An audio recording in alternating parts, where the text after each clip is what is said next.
Assalamualaikum warahmatullahi wabarakatuh.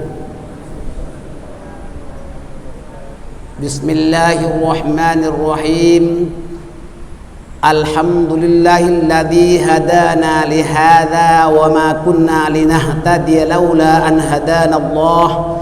Wassalatu wassalamu ala Rasulillah Sayyidina Muhammadin wa ala alihi wa sahbihi wa man tabi'ahu wa walah wa la hawla wa la quwwata illa billah, amma ba'd. Hadirin dan hadirat sekalian, malam ini kita akan menjelaskan tarbiyah dalam perspektif tasawuf. Ilmu tasawuf merupakan didikan diri dan jiwa, mengobati penyakit hati dan menanamkan sifat-sifat terpuji. Ia gabungan dari ilmu tauhid dan akhlak. Ilmu tasawuf adalah salah satu cabang dari ilmu tauhid, fikih dan akhlak. Ilmu tauhid membahas berkenaan akidah. Ilmu fikih membahas berkenaan ibadah zahir seperti salat dan lain sebagainya. Jadi tasawuf membahas pendidikan akhlak zahir dan batin. Dari itu merupakan gabungan daripada ilmu tauhid dan akhlakul karimah. Dalam ajaran tasawuf, orang yang masih dalam tingkatan ibtida, yakni tingkatan permulaan, harus mengetahui asas-asas ilmu tasawuf dengan menjauhi maksiat zahir dan batin. Sebagai permulaan, hendaklah menghilangkan noktah-noktah hitam yang melekat di hati dengan cara bertaubat dan memperbanyak istighfar. Istighfar ini tidak boleh terpisah dari taubat. Taubat itu perbuatannya, manakala istighfar itu ibarat orang mencuci pakaian, itu sabunnya. Tak bisa bersih kalau tak ada sabun. Kalau pakaian, taubat juga sama. Mesti orang yang bertaubat memenuhi syarat-syaratnya dan juga memperbanyak membaca istighfar. Selain daripada itu, istighfar ini perlu dibaca hari-hari untuk mendatangkan ketenangan. Orang yang fikirnya kusut, selalu gundah, selalu susah, maka orang itu banyak-banyak membaca istighfar supaya tenang jiwanya. Rasulullah tidak pernah kurang daripada 70 kali setiap hari membaca istighfar. Bahkan wa fi riwayatin, baginda Rasul membaca istighfar 100 kali untuk mendatangkan ketenangan. Jadi kalau ada jamaah tak tentram, tak tenang, banyak-banyak membaca istighfar. Saudara-saudara sekalian, hadis dalam riwayat At-Tabrani daripada sahabat Jabir radhiyallahu an berkata, inna likulli syai'in siqalah wa inna siqalatal qulubi dzikrullah.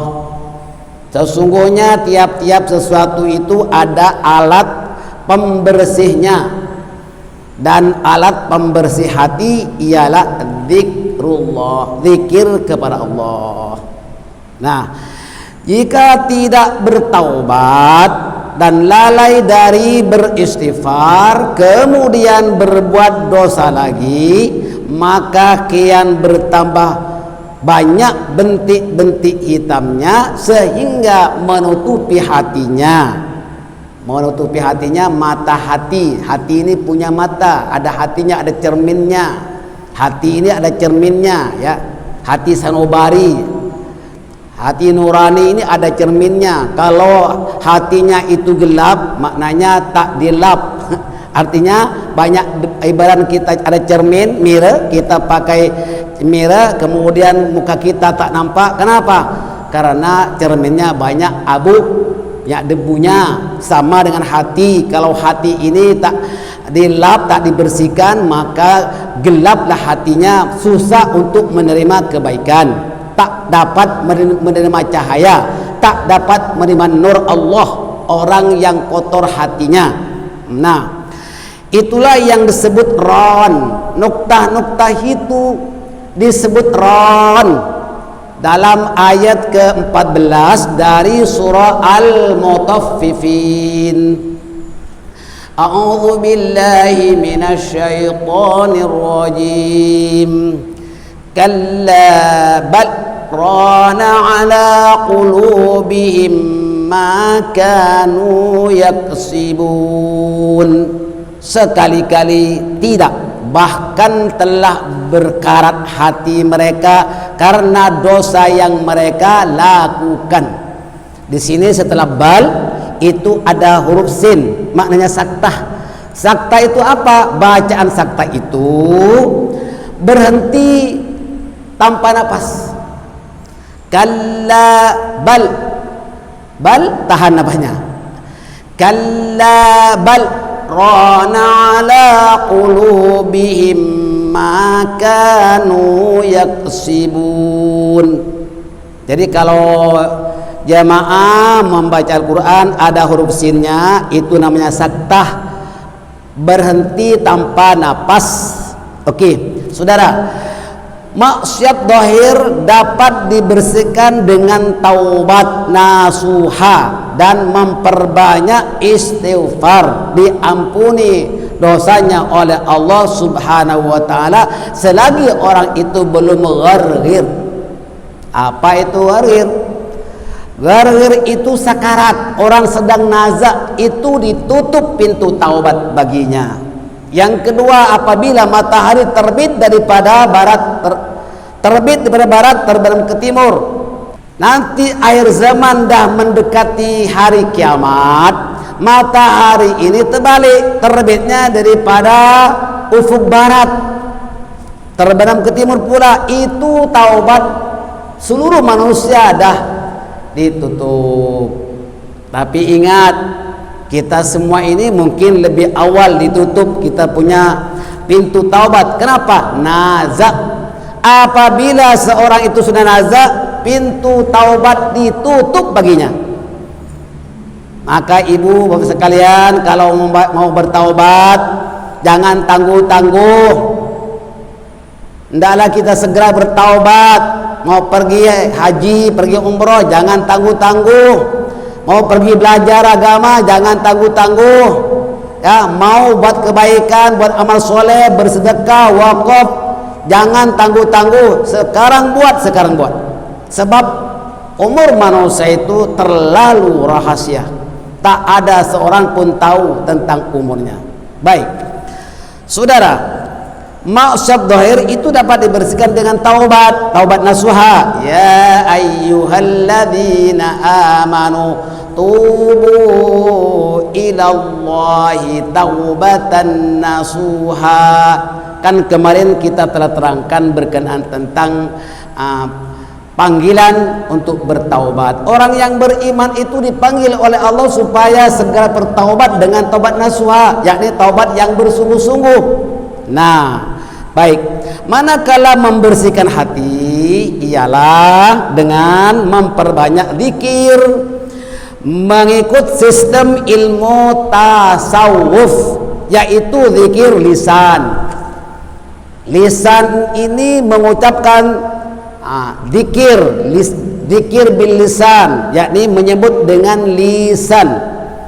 Yang kedua, zikir bil qalbi, zikir dengan hati.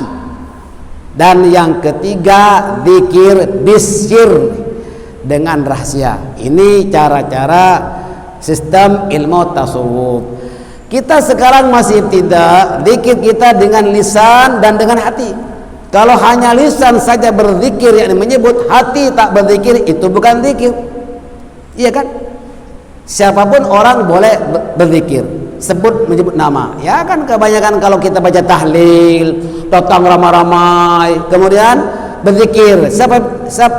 Siapa pemimpin? Ya asatidah yang dilantik untuk memimpin jamaah, memimpin tahlil. Kita semua baca zikir, itu bilisan, la ilaha illallah, la ilaha illallah, dan semua menyebut nama Allah itu zikir. Ya kan? Ingat Allah, tetapi awas, perlu zikir bil qalb, hati ini perlu sama ikut. Nah, kalau orang itu hanya zikir lisannya, ya hatinya tak berzikir, itu bukan zikir yang sebenarnya. Lagi dalam namanya zikir bisir. Bisir ini rahasia dengan sistem ilmu tasawuf. Nanti kita akan pelajari bagaimana zikir bisir ini.